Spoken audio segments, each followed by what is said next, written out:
Microsoft now owns Bethesda, but what does that really mean?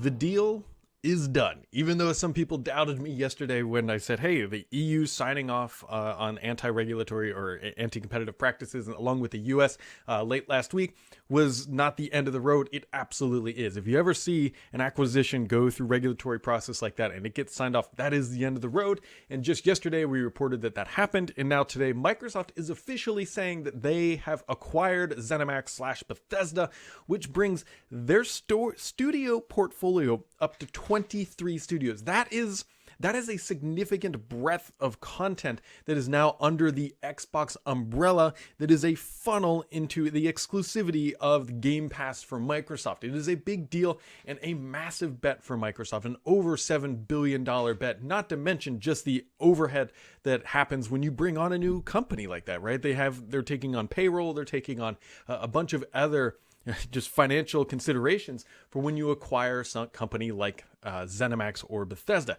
This is a really big deal and a cataclysmic shift in the industry because Microsoft is it's a huge bet, $7 billion at a company this size in a gaming space that is very, very finicky. And what I mean by finicky is if you launch a title and it completely flops, look at EA with Anthem, that is a huge cash sink and time sink that just evaporates overnight. So it has to be very strategic, it has to be very calculated, and you have to put really just a good foot forward.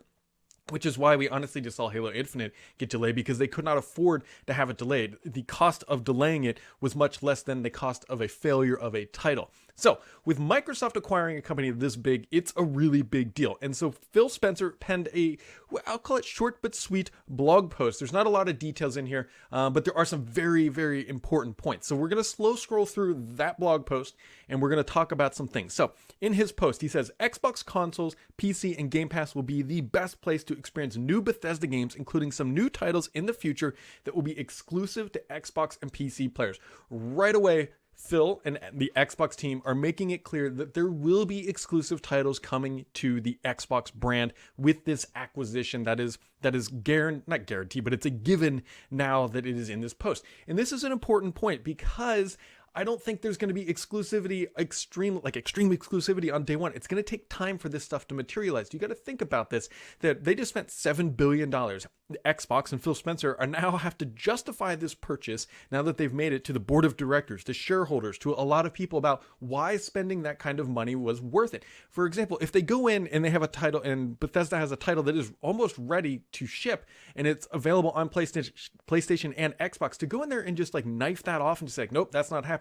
That undermines a couple things. One, the value of the brand, because now you just cut off a huge demographic that could buy your content. Two, you just made all those people who spent years developing that specific title for that platform just irrelevant. And so, Mike, I don't see Microsoft doing that. Now, they could absolutely take titles that are ready to ship or well along the development path and give them exclusivity in the means of maybe a timed exclusive on Game Pass or Xbox or PC, or give them its own unique DLC, if you will, or character skins or something along those lines as they build up those next generation games that are coming down the pipe. You got to remember too, contracts exist.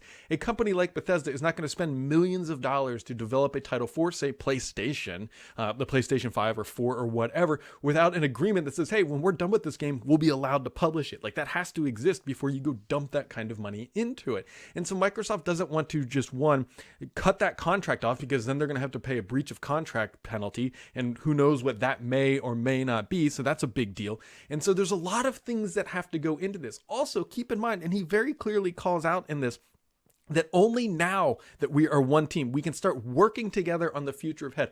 Up until probably 12:01 a.m. this morning, they were two completely separate companies, ZeniMax and Microsoft, and they could not control it. Microsoft could not tell them what to do. They couldn't. It'd be illegal. So just now, Microsoft is able to go in there and make potential changes. But even Phil calls out in the blog post, they don't want to disturb the ethos that is ZeniMax or Bethesda or whatever you want to call this company, because they already make some really good games. Now, they're going to more than likely be pushing them like, hey, we got to get stuff into Game Pass.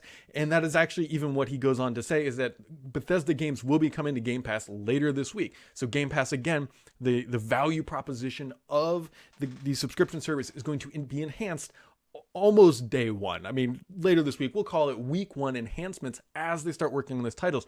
As we have seen in the industry, acquiring gaming companies and building games is not for the faint of heart. It is a multi-million-dollar investment, and in this case for Microsoft, $1 billion investment, and then it's a very long time span, several years to get to a quad A style game that is a monumental risk, and it's a monumental bet. And so for Microsoft to get exclusivity on this stuff, they're going to be looking out a couple years ahead. I would love to see in the world of Microsoft, I can almost guarantee that they have a timeline on a wall somewhere that says, these are when our 23 game studios are going to be releasing games. This is the target.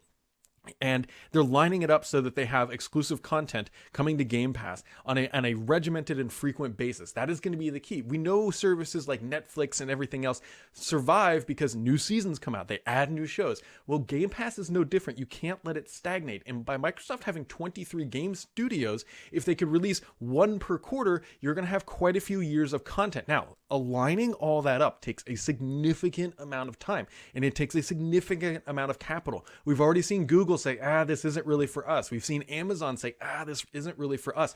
Microsoft is harnessing their portfolio and, more importantly, their expertise in the game development industry and knowledge with Bethesda to line up that portfolio to make Game Pass the most fundamental and the best subscription in the industry. This is a big risk for Microsoft. I can't get over how, they're spending $7.5 billion today, but this is they're probably spending double that at least to get the portfolio of IP lined up either through acquisition or just through payroll of the studios that they already have. This is a very big move for Microsoft, and the completion of the Bethesda acquisition is going to be the keystone to lining up the content for Game Pass. And this is where Microsoft is going to be pushing, and this is where all of this content is going to live. If Microsoft can make an argument for Game Pass exclusivity, they are going to do it. Now, people really get upset because when Microsoft says exclusive, they don't mean console. They mean console and PC. I think it's almost better at this point to say Game Pass exclusivity. Yes, you can buy it outside the Game Pass subscription service on an Xbox or a PC, but when you say Game Pass, I think most people know what that means is now it's on PC and on the console, which is where Microsoft is headed. Now, the question that people are going to get really salty about is like, why are they still putting games onto PlayStation? It's been years. We're 2 years out and Microsoft actually released a game. Well, Microsoft wants to sell games. I would be willing to bet that if Sony would let them put Game Pass subscription onto the PlayStation 5, Microsoft absolutely would. Now, would that make people on the Xbox side really upset? Yes. Do I think Sony would actually let them do that? No, because that would really undercut Sony's subscription model. But that's the path that Microsoft is taking, is that Game Pass is the future. The consoles are not going away. The best place to play Game Pass, in my opinion, is on a console, not on the PC. The PC is fine, but the console, the Series X, is the premier place to play Game Pass, and that is how these consoles are going to live inside the Bethesda, inside the Xbox ecosystem going forward. And gaming is such a long-term horizon play for Microsoft. It's so anti what we're used to. We're used to iPhones every 12 months. We're used to updated watches every 12 months. We're used to OSs updating once a year, if not twice a year. So to make a bet on a company that's not going to ship something, one title maybe every 3-4 years is such a different approach that is not really ingrained in the technology like society that has evolved because of cloud, because of rapid adoption. So this is a really long-winded take on what Bethesda means for Microsoft. Bethesda acquisition is the culminating cornerstone piece of the Game Pass model. Microsoft's got a lot of good stuff there. Microsoft is now announcing today officially, at least I think for the first time, that there will be exclusive content coming to Game Pass and to Xbox from this acquisition. It's not going to be on day one, but on week one, you're going to get if you're playing for Game Pass, you're going to get access to all the titles that are now in the Microsoft portfolio. This is a really big day for the brand, and Phil and company are just getting started. They're going to be, I guarantee the next couple weeks, if they can travel, if not virtually, it's going to be meeting with every single team to understand exactly where they are, exactly what's shipping, and how it aligns to that timeline horizon of when Microsoft is going to be shipping games into Game Pass. Because again, this is the future of gaming. You may not necessarily love it, but personally, it's of great value. Now, as long as Microsoft keeps that $15 price point for Game Pass Ultimate, I think it's a massive home run for the gamer like myself. I pay for Game Pass Ultimate.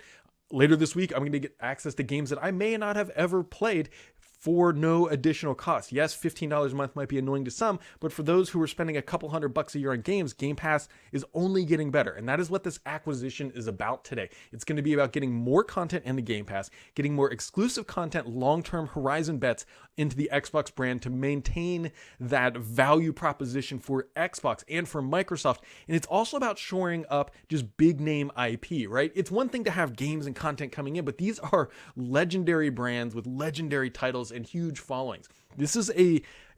As of today, this is a very smart move for Microsoft. I really believe that, but it's a risky one for Microsoft. They're betting on the gaming industry only growing, which I think is a safe bet, especially when you see the growth of esports.